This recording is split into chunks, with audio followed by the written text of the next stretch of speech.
আসসালামু আলাইকুম দাখিল ষষ্ঠ শ্রেণী কোরআন মজিদ ও তাজবিদ তোমাদের তৃতীয় পরিচ্ছেদ পাঠ 1 আমরা আজকে সমাধান করব, যা মিন বইয়ের 57 এবং 58 নম্বর পৃষ্ঠায় আছে। বই খুলে দেখো, আমরা প্রশ্নগুলি সমাধান করি। 1 নম্বরে যেমন দেখো কি বলেছে, সঠিক উত্তর দাও, সালাম দেওয়ার বিধান কি? এর সঠিক উত্তর হলো সুডুক সুন্নত। তারপরে 2 নম্বরটি দেখো, সালাম কে কাকে দেওয়া উত্তম? অল্প লোক অনেক লোকে। সঠিক উত্তর হলো ক নাম্বার।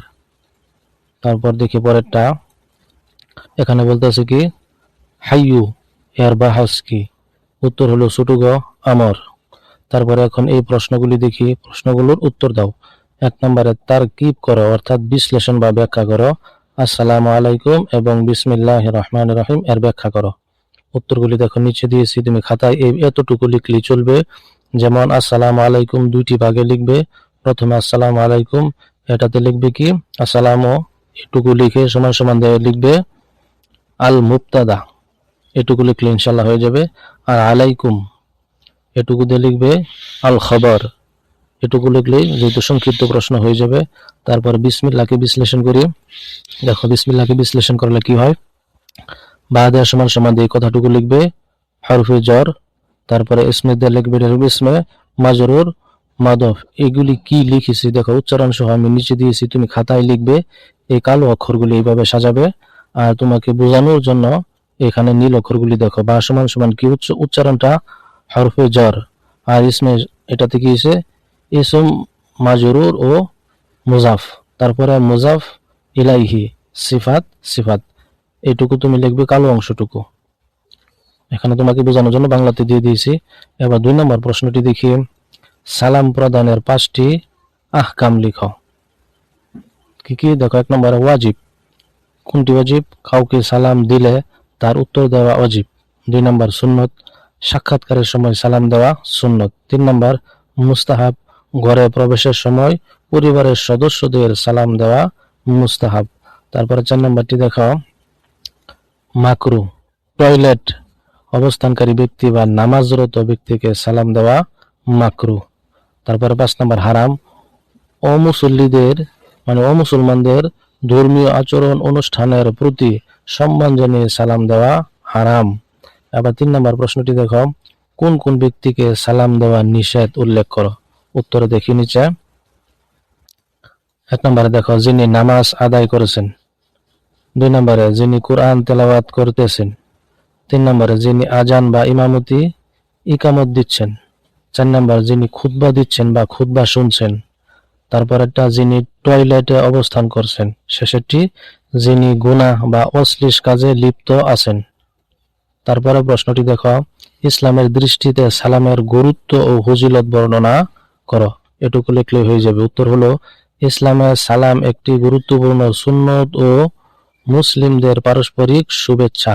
সালাম দিলে ভালোবাসা, ভ্রাতৃত্ব ও সম্প্রীতি বৃদ্ধি পায় এবং আল্লাহর রহমত ও বরকত লাভ হয়। সালামের মাধ্যমে একে অপরের জন্য শান্তি ও নিরাপত্তার দোয়া করা হয়। রাসূল সাল্লাল্লাহু আলাইহি সাল্লাম বেশি বেশি সালাম প্রচার করার নির্দেশ দিয়েছেন। সালামের উত্তর দেওয়া ওয়াজিব। এবার চলো আমরা এখান থেকে একটি সৃজনশীল দেখি এই অধ্যায় থেকে, এই পাঠ থেকে। যেমন মাদ্রাসা যাওয়ার পথে রহমত তার শিক্ষককে দেখে হাসি মুখে আসসালামু আলাইকুম বলল। শিক্ষক সালামের উত্তর আরো সুন্দরভাবে দিল। পরে রাহাত দেখলো তার এক বন্ধু নামাজ আদায় করছে, সে তাকে সালাম দিতে গেল, কিন্তু আরেক বন্ধু তাকে বাধা দিল। এখানে প্রশ্ন পরীক্ষার মতো দেখো। 1 নম্বরে সালামের জবাব দেওয়া কি? 2 নম্বরে সালামের উত্তর আরো সুন্দরভাবে দেওয়া কেন উত্তম? প্রশ্ন উত্তরগুলি দেখি 4টি। 1 নম্বরটা দেখো, সালামের জবাব দেওয়া ওয়াজিব, এটা লিখলে 1 নম্বর পাবে। তারপরে খ নম্বর প্রশ্ন উত্তরটি দেখো, আল্লাহ তাআলা কোরআনে নির্দেশ দিয়েছেন কেউ সালাম দিলে তার চেয়ে উত্তমভাবে বা অনুরূপভাবে উত্তর দিবে, এতে শিষ্টাচার প্রকাশ পায়, পারস্পরিক ভালোবাসা বৃদ্ধি পায় এবং বেশি সওয়াব পাওয়া যায়। ছোট গ নম্বর লিখলে 3 নম্বর পাবে। দেখো উত্তরটা কি দিয়েছে, উদ্দীপকে রাহাত তার শিক্ষককে দেখে আসসালামু আলাইকুম বলে সালাম দিয়েছে। এটি ইসলামের দৃষ্টিতে একটি সুন্নত ও উত্তম আমল। ইসলামে পরিচিত অপরিচিত সব মুসলমানদের সঙ্গে সাক্ষাৎ হলে সালাম দেওয়া নির্দেশ রয়েছে। সালামের মাধ্যমে ভ্রাতৃত্ব, ভালোবাসা ও সৌহার্দ্য বৃদ্ধি পায়। শিক্ষককে সালাম দেওয়া সম্মান ও আদবের প্রকাশ। তাই রাহাতের প্রথম কাজটি ইসলামী শিষ্টাচারের সুন্দর দৃষ্টান্ত।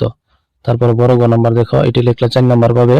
উত্তরটা কিভাবে দেখো, নামাজরত ব্যক্তি আল্লাহ তাআলার ইবাদতে নিমগ্ন থাকেন। এ সময় তাকে সালাম দিলে তার একাগ্রতা ও খুশু নষ্ট হওয়ার আশঙ্কা থাকে। তাই নামাজরত ব্যক্তিকে সালাম দেওয়া উচিত নয়। সালামের গুরুত্ব ও ফজিলত দেখো, সালাম দেওয়া সুন্নত এবং উত্তর দেওয়া ওয়াজিব। সালাম মুসলমানদের পারস্পরিক ভালোবাসা, ভ্রাতৃত্ব ও সম্প্রীতি বৃদ্ধি করে। সালাম রহমত ও বরকতের কারণ। এইভাবে লিখে ফেলবে সম্পূর্ণ, তাহলেই হয়ে যাবে। আজকে এই পর্যন্ত। এমন বাকি ভিডিও পেতে চ্যানেলটি সাবস্ক্রাইব করে দিও। ধন্যবাদ।